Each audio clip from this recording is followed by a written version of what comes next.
আমরা প্রধানত বিচার ব্যবস্থা বিকেন্দ্রীকরণের ব্যাপারে যে আলোচনা তারই ধারাবাহিকতা হিসাবে আজকে উপজেলা স্তরে দেওয়ানি এবং ফৌজদারি আদালত তাকে সম্প্রসারণ করবার যে আলোচনা,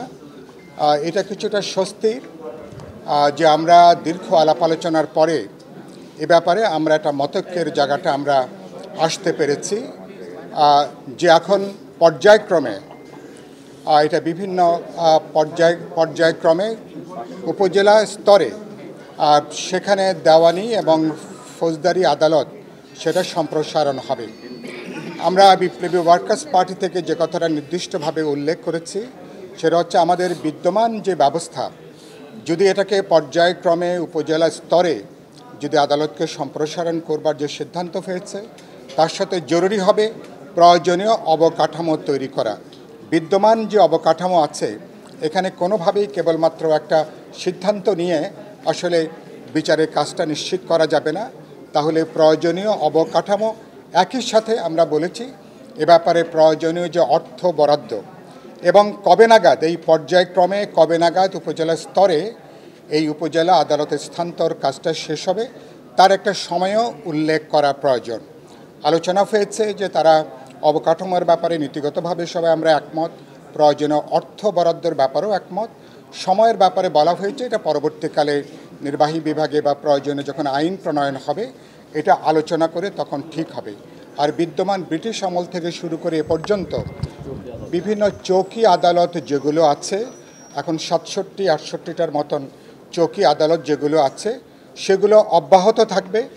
আর সামগ্রিকভাবে অনেক আলাপ আলোচনা করে সেটাকে শক্তিশালী করা।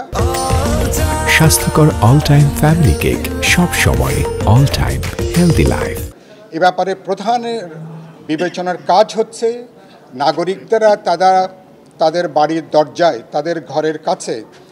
তারা যে বিচার প্রার্থী বিচার ব্যবস্থাকে নিয়ে যাওয়ার জন্যই মূলত উপজেলা স্তরে এই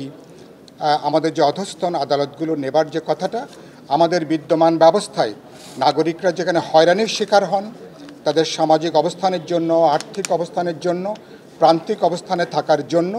যদি আমরা উপজেলা পর্যায়ে যদি অধস্তন আদালতকে নিয়ে যেতে পারি তাহলে বিচারটা অনেকখানি সাধারণ মানুষের আয়ত্তের মধ্যে তাদের ঘরের কাছে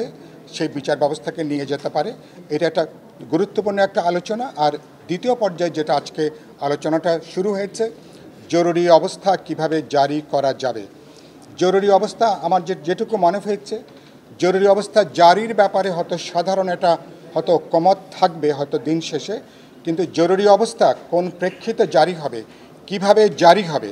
এবং জরুরি অবস্থা জারি করবার ক্ষেত্রে নাগরিকদের অধিকার বা মানবিক অধিকার সেটা কতখানি স্থগিত থাকবে, এটা একটা বড় একটা আলোচনার বিষয়। আমরা হয়তো বিকেলের সেশনে আমাদের বক্তব্য রাখবো। এখানে আপনাদের উদ্দেশ্যে তো একটা কথা যেটা বলতে পারি, আমরা মনে করি কোনো প্রাকৃতিক কারণে, কোনো রাজনৈতিক কারণে অথবা কোনো সামাজিক কারণে জরুরি অবস্থার প্রয়োজন হতে পারে বিভিন্ন দেশে, কিন্তু অতীতে বাংলাদেশে যখন জরুরি অবস্থায় কায়েম করা হয়েছে প্রধানত রাজনৈতিক বিবেচনায়, যারা সরকার থাকেন তাদের রাজনৈতিক বিবেচনায়, তাদের দলীয় বিবেচনায়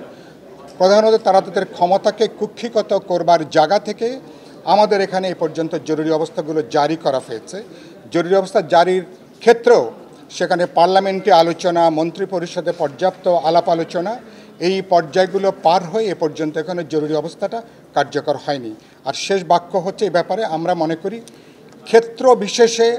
কোনো নির্দিষ্ট অঞ্চলের জন্য হয়তো নির্দিষ্ট ব্যবস্থাপনার জরুরি অবস্থা জারি করা যেতে পারে, কিন্তু আমরা মনে করি প্রধানত